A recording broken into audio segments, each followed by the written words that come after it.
Pozdravljeni prijatelji, spoštovani gledalke in cenjeni gledalci, prav prisrčno pozdravljeni v tej družinski oddaji Pot poti po celotnem svetovnem spletu.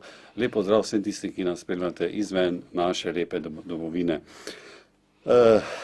V tem trenutku pa pozdravljam tudi res toplo gospoda župnika Maksa, ki prihaja iz Zasavske Svete Gore. Dobrodošli in Bog daj v našem studiu in smo zelo veseli, da ste z nami. Mogoče kakšno besedo, kako ste potovali? No, Bogu hvala. Imel sem dobrega šoferja. Šli smo skozi Slovengradec in se tam za pol ure ustavili pri Sveti Elizabeti, ki je trenutno med najbolj popularnimi slovenskimi svetnicami. Lepo. Kje ste pravzaprav, če bi se nam na kratko predstavili našim gledalcem, kje ste preživeli otroška leta? Luč sveta sem zagledal 13. septembra 1939 v mali hribovski vasici Korenu nad Horjulom.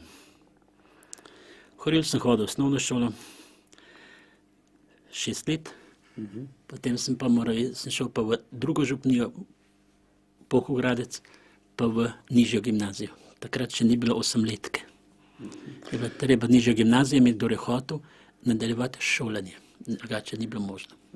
Kdaj ste pa začutili ta božji klic, da te postanete? Božji klic sem začutil tam nekje pri 16 letih. Kje ste pa bili kaplan?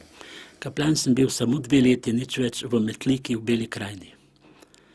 Stanoval sem v isti sobi kot nekoč škof Friderik Baraga. Lepo, lepo.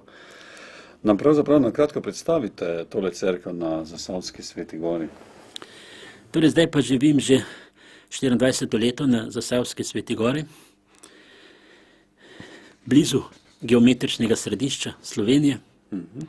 Obenem pa spada Sveta Gora med 6 najstarejših znanih organiziranih naselij v Sloveniji. Pred 2000 leti je bilo tam gor obzidano gorsko naselje, v katerem so živeli Veneti. Od njih je ostalo samo žarno grobišče, katerega so izropali leta 1896 in jim pobrali še tisto, kar so imeli. Komu je pa posvečena ta? Cerkev je posvečena Marijinemu rojstvu. In torej danes to je božjepotna in župnijska cerkev obenem. Lepo. Kaj pa pomeni tisti napis 800 let na Zasavski Sveti Gori? Lani smo slavili 850-letnico, ko je krški škof Roman I postal naš fevdalni gospod.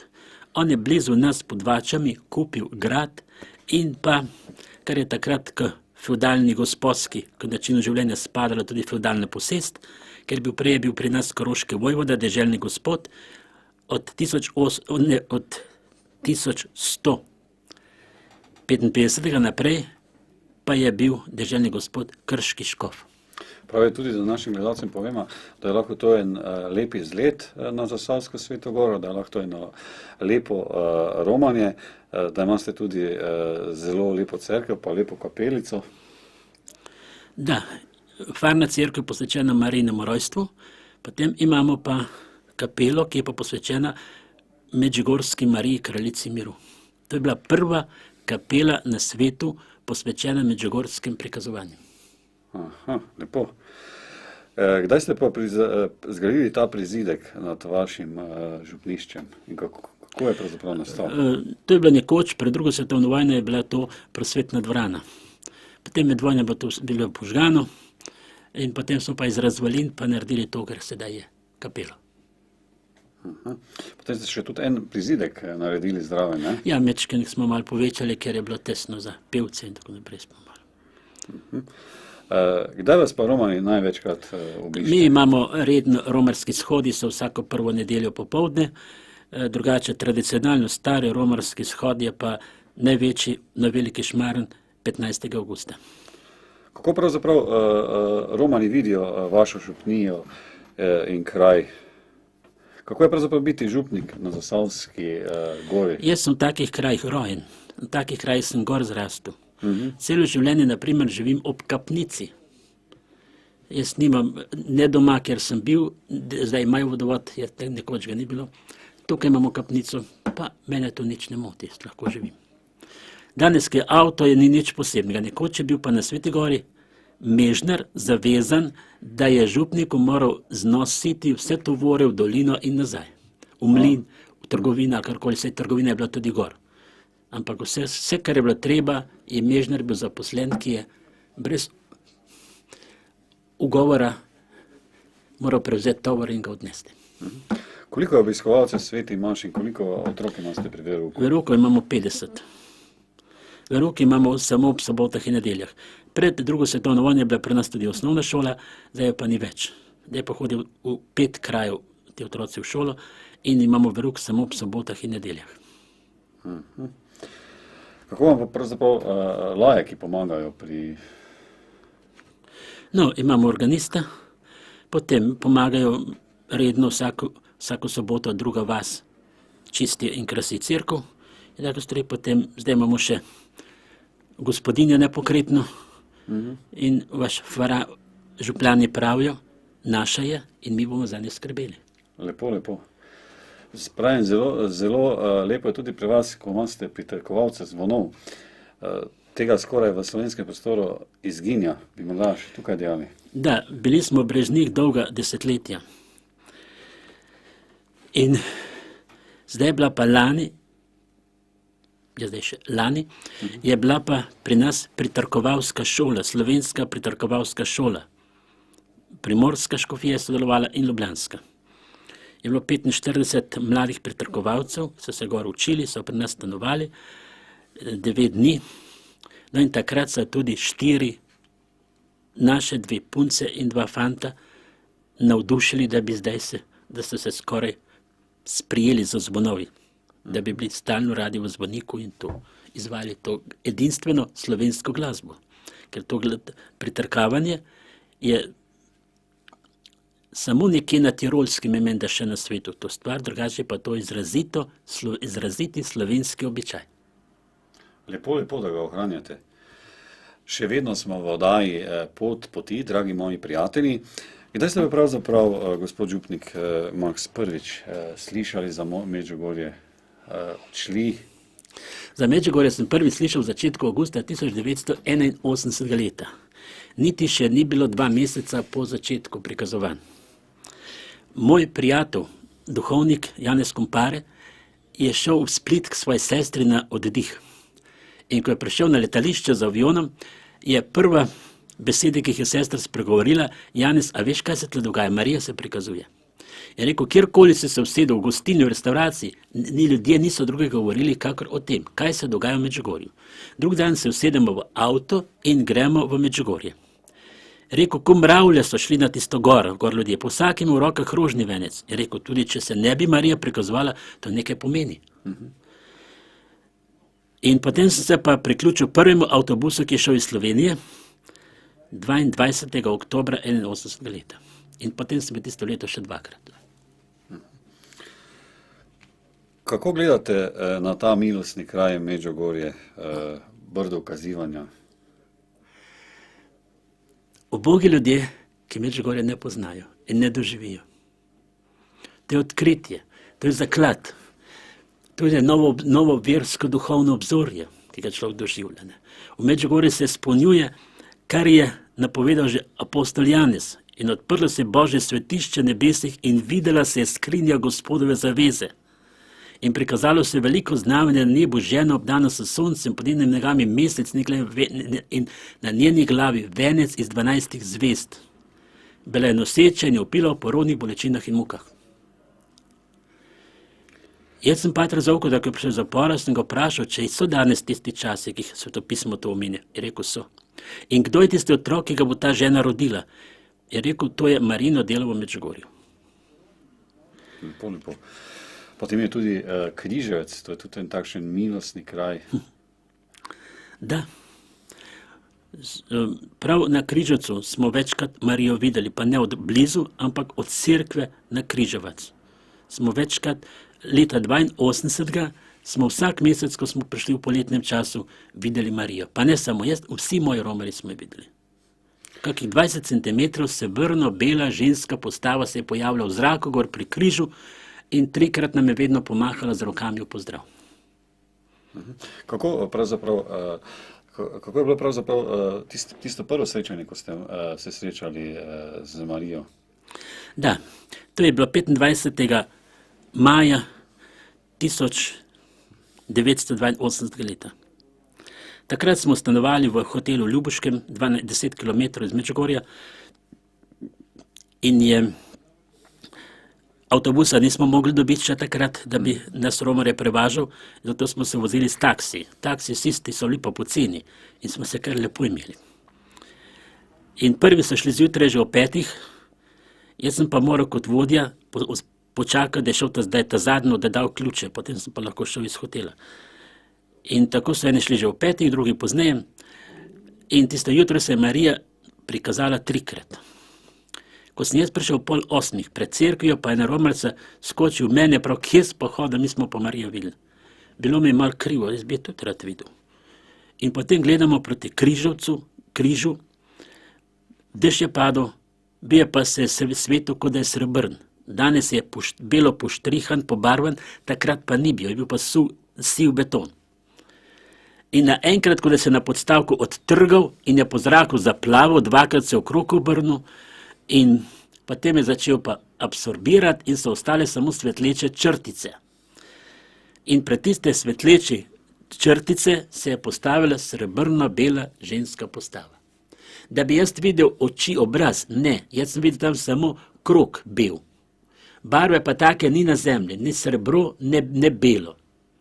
Nekaj posebnega. Drugi so rekli, da so videli tudi Marijin obraz, jaz tega nisem videl. Bilo se je to, pokleknili smo, molili in ves rožni venec smo jo gledali. Takrat sem si mislil, če bo v nebesih toliko, bo dovolj, ni treba, da je še kaj več. Čeprav vidim veliko radost na obrazu, pa srečo, pa morda za naše gledalce, kakšni so ti občutki? To je nekaj neverjetnega, da človek vidi nebeško mamo Marijo. Kaj ga pravzaprav takrat prevzame? Izredna sreča. Izredna sreča se takrat čuti. Takrat, če bi mi eden rekel, mi daš avto, tle imaš ključe, pa beži, pa pusti me pri miru. Pusti, da jaz to uživam. Doživljam to. Še kdo drug iz te vaše skupine doživel kaj podobnega? Verjetno v teh letih romanja, koliko let že romate v Medžugorje? Zdajle oktobra je bilo 25 let. 25 let. Ja. So ostali romani tudi kaj podobnega doživeli? Ja, z menoj so vsi doživeli še celo več kot jaz. Še celo več. Bolj natančno so videli, kot sem jaz videl. Tako so pripovedovali. Kaj mislite, zakaj se je pravzaprav, morda malo skeptično vprašanje, je pa dobro namerno, zakaj pravzaprav se Marija določenim ljudem pokaže oziroma jih nagovori? Kaj menite? No, že v začetku sem omenil, da se izpolnjuje razodetje apostola Janeza in odprlo se Božje svetišče v nebesih in videla se skrinja Gospodove zaveze. Marija je skrinja Gospodove zaveze. Mi smo skrinjo Gospodove zaveze videli. To je tisto.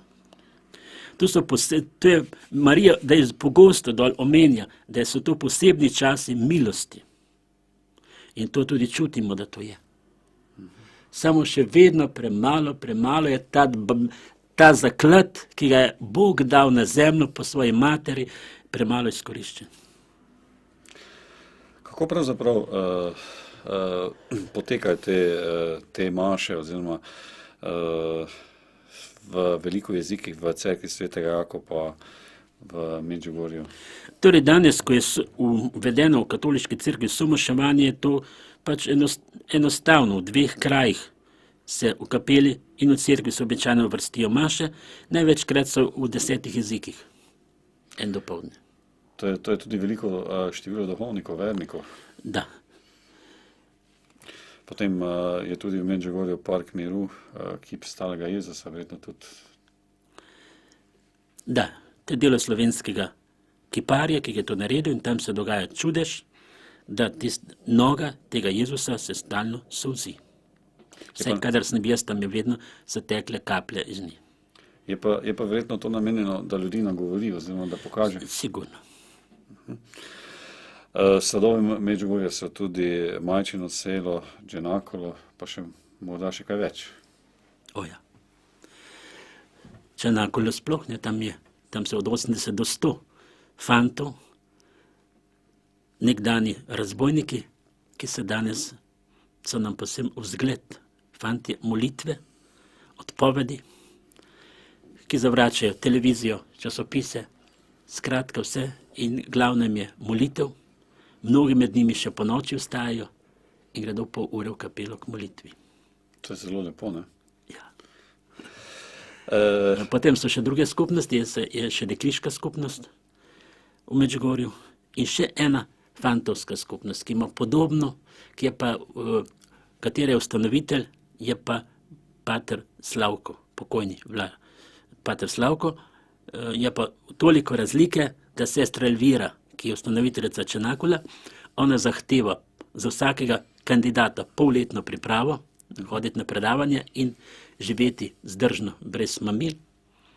Dočim ta druga skupnost ima pa drugače enak program, vzemljajo jih pa tako iz ceste, brez priprave posebne. Če se še vrnemo na te medžugorske dogodke, bili ste tudi na zaslišanju v Čitlaku. Verjetno gledalci, saj velika večina v slovenskem prostoru ne ve, da takoj po prikazovanjih se ni smelo iti na Brdo Kaziva na Križevce. Je to res? Prva 2 meseca je dala takratna ljudska oblast vso svobodo. Mislim, niso še vedeli, kaj bo to. Potem so pa na Crnici, kraj, kjer se je Marija prva 2 meseca prikazovala, našli 2 politična napisa. Na enem je pisalo Marija reši Hrvaško, na drugem pa Marija reši nas 40-letnega suženstva. Šef notranje uprave v Čitluku, kjer sem bil jaz na zaslišanju, mi je rekel, pravi, ljudi pričajo, da smo to mi napisali, pa nismo. In to je bil potem povod, da je to politična zadeva. In so začeli nasprotovati, dali so stražo civilne zaščite na 12 mestih, noč in dan so morali stražo držati pol leta, potem so se pa uprli, pa niso hoteli več. In prepoved je bila obiskovati te svete kraje, kot je Crnica, Križevac in tako naprej. Menim, da je še tudi dobro omeniti, kaj se je zgodilo z fra Zovkom, ko je bil zaprt, kaj se je takrat dogajalo z ljudmi, tiste trenutek, kako so reagirali? Torej, pater Zovka so aretirali, so ga 16. augusta 82. 16. augusta 81. leta. O 5. zjutraj so ga vklenili na posteli. In dvorišče je bilo že polno romarjev. Je bil potem, najprej bil obsojen na 3 leta zapora, potem je pa advokat iz Zagreba zbil na 1,5 leta. Rekel je pa advokat, da je prvič doživel, da ni bil sojen človek, ampak evangelij. Ker je v cerkev na Veliki Šmarn pridgal, da so primeri, ko so ljudje 40 let niso spovedovali greha, sedaj se ga spovedujejo. 40 let so živeli v suženstvu greha, sedaj so živeli svobodo božjih otrok. In so rekli, da je mislil na 40-letnico komunistične oblasti. In ko je bil potem v zaporu, so prihajali v vesti, kaj vse se z njim dogaja. Njegova ječa je bila večkrat čudežno zvečer razsvetljena, brez kakršnekoli razsvetljave, sredstvo. In ječa zvečer so zaklenili, zjutraj so našli odklenjena, vendar je župnik ni pobegnil, je ostal noter. In ko je prišel domov, sem ga za te stvari šel vprašati, kako je bilo s to razsvetljeno ječo, pa je rekel, da, 2 paznika sta o tome pričala, drugi so videli. Pa sem ga vprašal, ali se vam je v zaporu Marija večkrat prikazala? Je, povedal. Ali so zdaj tisti časi, ki jih omenja apostol Janez in prikazalo se bo veliko znamenja na nebu, rekel so. In je potem sem zvedel tudi, da se mu je nekajkrat je Marija vidcem pri večernem videnju pokazala tudi župnika v zaporu. Enkrat so pa celo lahko govorili med seboj. Potem tudi ljudje so verjetno molili tisti čas, ko so ga zaprli. Ja, seveda. Kako je to izgledalo? Seveda. Tista prva leta ni bilo v Medžugorju nobene gostilne, en bife je bil precej daleč od cerkve stran, pa tiste ena ali dve špicerijske trgovine za domačine, ničesar. Vsake pol ure je krožil po Medžugorju miličarski avto in vozili so nas, jaz sem bil na zaslišanju enkrat, na zapisniku v Čitluku, pa tudi drugi romarje so vozili tja na zaslišanje. Ampak Božja milost je delovala. Brez zunanjih pripomočkov, danes je vsega dol, kar hočeš. Takrat ni bilo nič, ampak mi smo se počutili srečne, mi smo doživljali Marino bližino in še in še in še in to bi človek... Težko opisati z besedami, ne? Ja. Je res, da so takrat, ko so ljudje zvedeli, da so Zovka zaprli, da so molili za ostali tovarne, koliko časa to bilo? Takrat, 25. oktobra 81. leta, ko je bila sodba v Mostarju. 400 prič je dobil advokat v Medžugorju, da so razumeli pridigo versko. Druga stran jih je pa dobila 12, rekli so, da so jih celo plačali, ne vem, da so rekli, da so razumeli to politično, tistih 40 let. Sodba je trajala 2 uri. In ko se je sodba začela, se je Marija na križovcu prikazala vsem. Rekli so, da v Čitluku tovarna prenehala z delom, so šli ljudje ven in zunaj na dvorišču molili in gledali proti križovcu, gledali Marijo. Jaz sem pa takrat bil en dan prej, dol sem pa že en dan prej smo, ali tisto jutro smo odpotovali. Tako da mi tega nismo doživeli. Naša slovenska skupina. V oddaji Pot poti gostimo zelo nam je v čas gospoda župnika Maksa Kozjaka iz Zasavske Svete Gore, ki je za svojimi očmi videl nebeško mamo Marijo, ki pravzaprav vsak mesec poroma v Medžugorje. In zanima me, kako pravzaprav vi vidite vice od začetka do zdaj. Kaj je pravzaprav to namen? Torej, v začetku sem se z vici večkrat srečeval, zdaj se jih pa ne iščem več, ker so tudi oni ljudje in potrebujejo tudi oni življenjski mir. Jaz romam dol k Božji materi. Vedno doživljam njeno navzočnost, njeno prisotnost, nikjer drugje, nikjer ni take maše, kot je v Medžugorju. Nikjer? Nikjer. Tako tako duhovno doživeti, kot je v Medžugorju. Kako to zgleda, če se malo dovedem? Ja, izredno notranje duhovno počutje, občutek sreče. Katero je pa bilo vaše najbolj številčno romanje v Medžugorje? Prva leta sem vodil 15 posebnih vlakov iz Slovenije.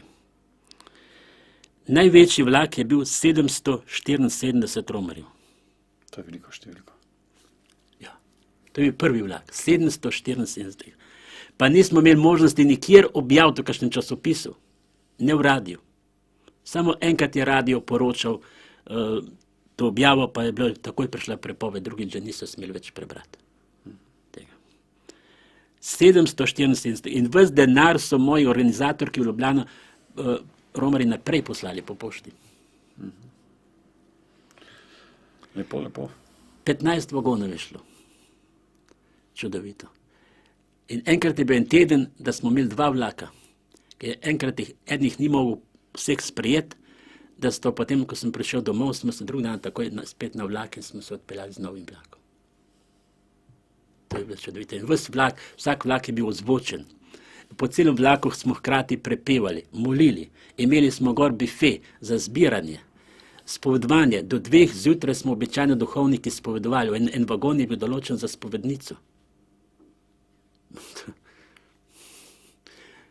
Enkrat je zdaj že pokojni kapucin, pater Stanko iz Škofje Loke, je rekel, kdor ne verjame v Medžugorje, ne gre samo enkrat na posebni vlak spovedovati, pa bo videl, kako se gore rušijo.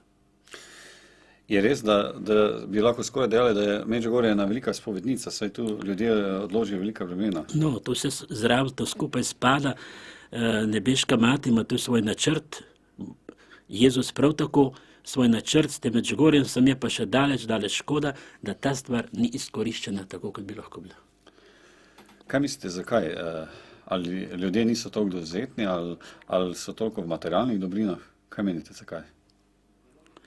Da, materija je veliko kriva tega, da se človek te duhovnosti ne sprijema. Mislite, da smo Slovenci dovolj odprti za Marijina sporočila, ali smo še vedno tisti... Pred to jugoslovansko državljansko vojno smo bili Slovenci v Medžugorju procentualno najštevilčnejši. Najštevilčnejši. Slovenci. Drugače, po številu so bili Italijani, veliko več. Drugače, procentualno smo bili pa Slovenci najštevilnejši. Najbolj. Zdaj pa ne več tako, toliko kot prej. Takrat je bila skoraj vsak dan slovenska maša v Medžugorju. Skupine za skupine so hodile. Mislite, da je slovenski človek še vedno navajen na tisto hlapčevstvo, ali tu je to tisto pomanjkanje vere, molitve? Slovenci smo narod z občutkom manj vrednosti. In tega se najbrž ne bomo nikoli znebili. Nikoli? Najbrž ne. In to je za nas samo škoda. Bi morali imeti tudi več svojega ponosa, tudi verskega. Menite, da lahko tudi bolezen, kakšna izkušnja, oziroma da se človek iz bolezni tudi kaj nauči dobrega? Sigurno. Bog človeško življenje vedno obrača proti večnosti. Tudi za ceno težkega trpljenja. Ker ne more drugače, ker nam hoče in želi najboljše, zato naše življenje obrača proti večnosti, proti najvišjemu dobru, proti zveličanju. In velikokrat gre to za ceno težke bolezni. Ali neke katastrofe. Ker nas mora nekaj presuniti, da bi človek šel vase in napravil tisti red, da bi bil sposoben sprejemati, kar nam Bog ponuja. Pa verjetno nas nebeška mama Marija vedno spodbuja, bodri, da pridemo bliže Jezusu Bogu v teh sporočilih. To ima tudi ta sporočila. Marija nam nima pravica ukazovati. Marija vedno prosi. Marija nas prosi. Si moramo to predstavljati. Ne? Vsakega 25. Je tudi Marijino sporočilo, ki je tudi objavljeno na spletni strani www.živilko.com in ste vljudno vabljeni vsi tisti, ki ga želite videti, in tudi vse radijske postaje, kjer je možno, kjer so slovenski romani zgradili Mariji v času 25. obletnici, da so prenesli ta Radio Mir v Medžugorje. Kaj pa vi menite za našo mladino? Ja. Veste, človek je tako, kot v vetru tega sveta živimo. Veter nas obrača levo in desno. Vreme, vse to vpliva, na življenje. In kaj danes vse življenje ponuja? Vse mogoče stvari. In danes bi lahko rekli, da je tudi katoliška cerkev okupirana od hudobnega duha. In da ta okupator se ne da znati drugače, kakor z molitvijo in postom. Kajti z molitvijo mi delamo kontakt z Jezusom, z odrešensko centralo. In potem nam po molitvi Jezus lahko pošilja odrešensko milost. To je zame nekaj podobnega, kakor elektrarna, ki ima proizvodne elektrike, ogromne energije, in od nas potrošnike je odvisno, ali bo ta energija izkoriščena, ali bo ostala neizkoriščena. Tako je tudi z odrešensko milostjo. Se pravi, da obstaja to bitje hudič, na kakšen način se mu pravzaprav še lahko upremo, je to rožni venec? Ali... Molitva je ta prva. Marija vedno naroča molitev in post, da hudobnega duha izganjamo oziroma onemogočamo njegovo delo. Ker hudič sam po sebi na človekom nima nobene pravice, človek je Božja lastnina. Če ga pa človek povabi, pa hudič se velikodušno odzove k sodelovanju. In to ga družine, kako čutijo doma, vse posod se čutite strahoten vpliv. Kako bi se jim pravzaprav lahko uprli? Težko. In ni drugega. Molitev in post. Molitev in post. Kdo so pa pravzaprav satanisti?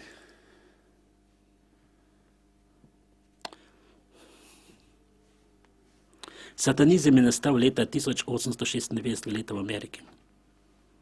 Verijo v Luciferja, da je Lucifer samo začasno premagan od Boga in da bo prišel čas, ko bo Lucifer premagal Boga.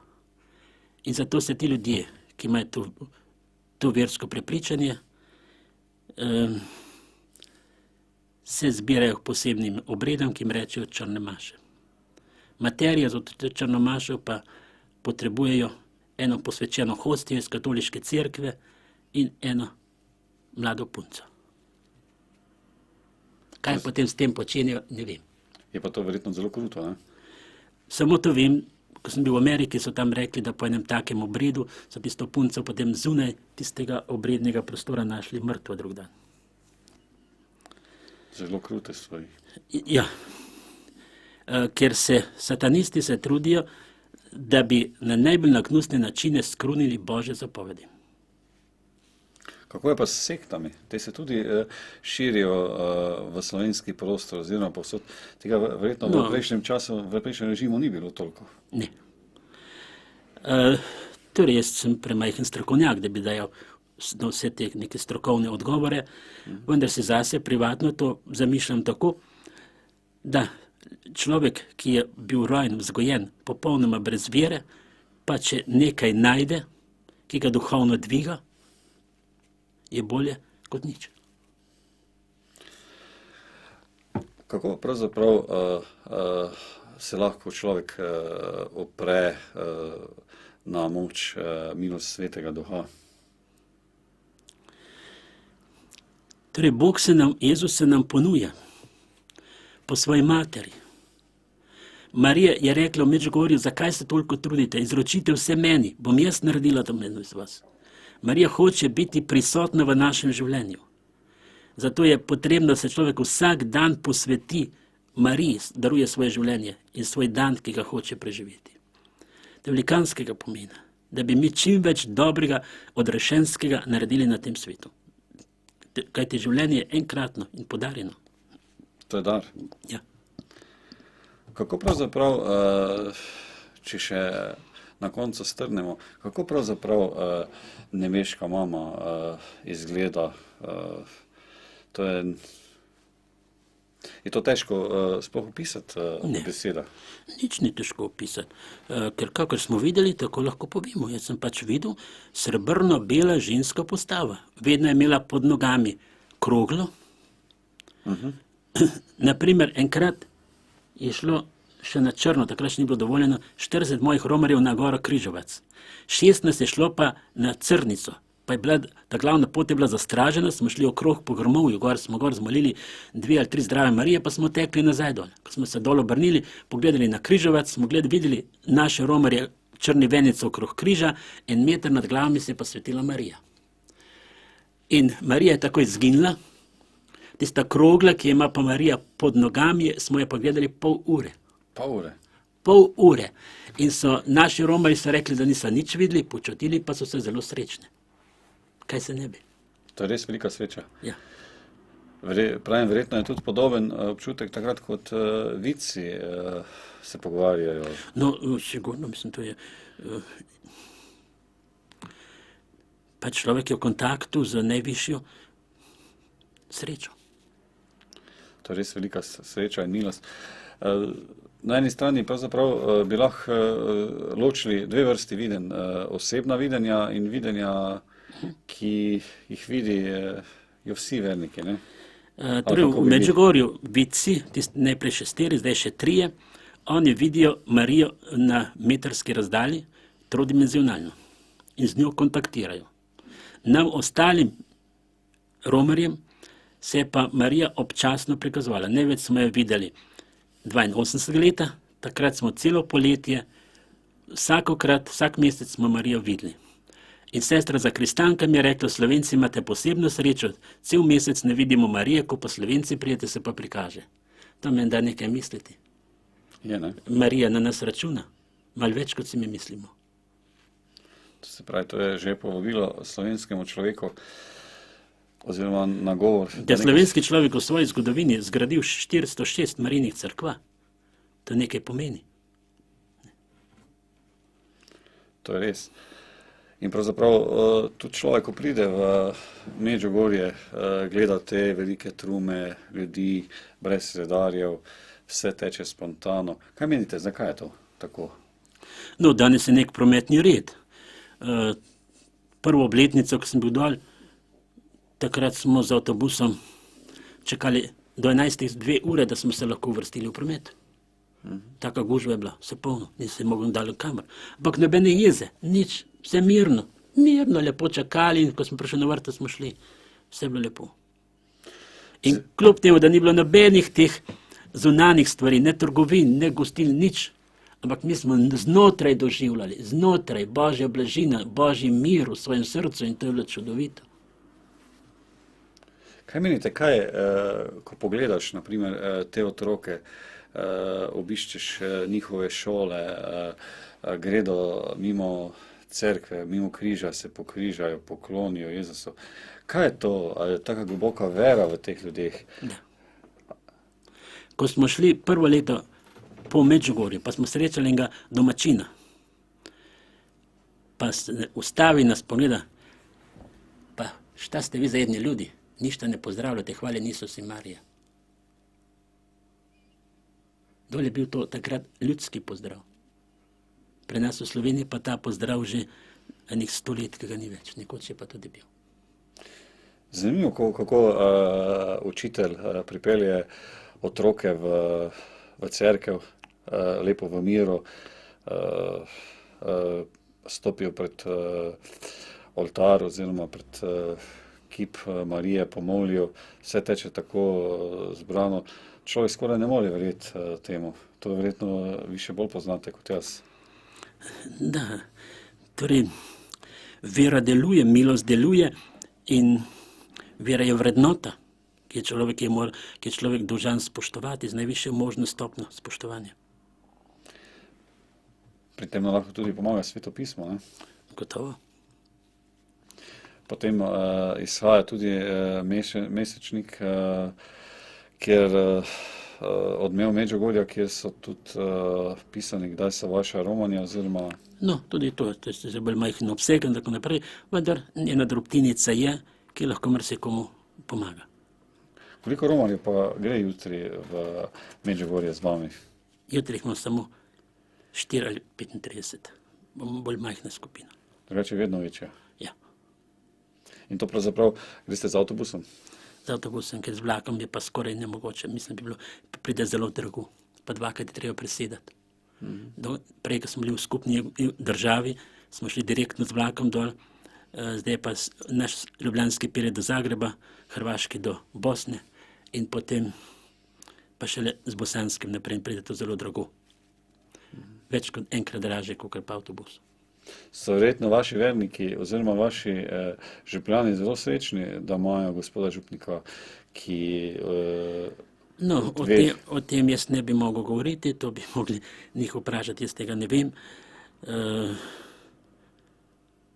Jaz čutim svojo dolžnost, da na noben način ne bi mogel slovenski cerkvi nuditi več, kakor to, da enkrat na mesec peljem skupino v Medžugorje. To je duhovna obnova, ki je naredim za ljudi, ki se moji potovanji pridružijo. Zelo zanimivo se mi zdi, tudi ker je planinski dom blizu na Zasavski Sveti Gori, ko ljudje pridejo, pa imajo različne rožice, pa to prinesejo v Mariji. Skoraj človek ne more verjeti, da še kaj takšnega v Sloveniji obstaja. No, to so različne stvari, s katerimi človek hoče pokazati svoj odnos do Boga, do Marije. To so različne stvari. Za konec bi vas pa še prosil za zaključno misel za naše gledalce, oziroma kaj bi jim položili v naročje, kaj pravzaprav naj naredijo, da bodo bližje Mariji, bližje Bogu, bližje Jezusu in da bodo mogoče malo trpljenje zmanjšali. Da bi se čim več molili. Molitev je tista sila, ki svet spreobrača. Naša notranjost ne morda naenkrat, ampak postopoma se to, vse to ureja in gre vse ker Bog po naši molitvi, kot sem že prej povedal, naše življenje vedno obrača do najvišjega dobrega, v najvišje dobro, to je proti zveličanju. Na to nas tudi Marijina sporočila nagovarjajo, tudi post, ne? Da. Gospod župnik Maks, jaz se vam v imenu naših cenjenih gledalcev, v imenu naše televizije in tudi v svojem imenu res iz srca zahvaljujem za tole pričevanje. Zelo smo veseli, da ste se nam kljub malo časa uspeli priti v naš studio. Res poklone. Hvala. Oddajo boste si lahko tudi ogledali tudi preko svetovnega spleta, to je www.živilko.com. Gospod Maks je zelo veliko dobrega naredil za romarski kraj na Zasavski Sveti Gori, za ljudi, za vernike, za Boga in za Marijino Medžugorje, kot velikokrat slišimo. Je zelo skromen, vzgleden, ponižen Jezusov duhovnik in predan Božji volji. Že 23 let je župnik za Zasavski Sveti Gori, to je tudi dovolj zgovoren razlog, da ga morda kdaj obiščete, poromate in prepričali se boste nad vsemi temi besedami, čudovitimi mislimi, katere smo slišali v oddaji Pot poti. Sam priznam, da nisem našel primernih besed. Naj vam bo Bog bogat plačnik. Veseli smo, gospod Maks Kozjak, da ste zaupali kanček vaše zgodbe našim cenjenim gledalcem in nas nagovorili z vašimi plemenitimi misli. Povabim vas, da nas še naprej spremljate, pišete in obiščete spletno stran našega sponzorja, to je www.zivilko.com. Pišete na elektronski naslov pot@planet.si. Zahvaljujem se vam za pozornost in vam želim naprej dober sprejem na televiziji Moj TV. Mirim se dobro, moji prijatelji, in nasvidenje do prihodnjič.